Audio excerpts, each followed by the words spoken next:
Evet, suların buraya girmesi sonucunda şu görmüş olduğunuz yerden ses çıkıyor. Bu sesler oradan geliyor.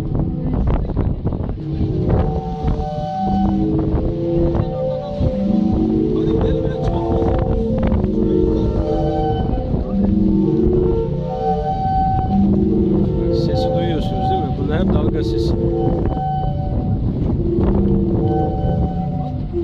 Adamlar bir orijinal bir şey yapmışlar işte. Bunu her yere yaygınlaştırmamız lazım.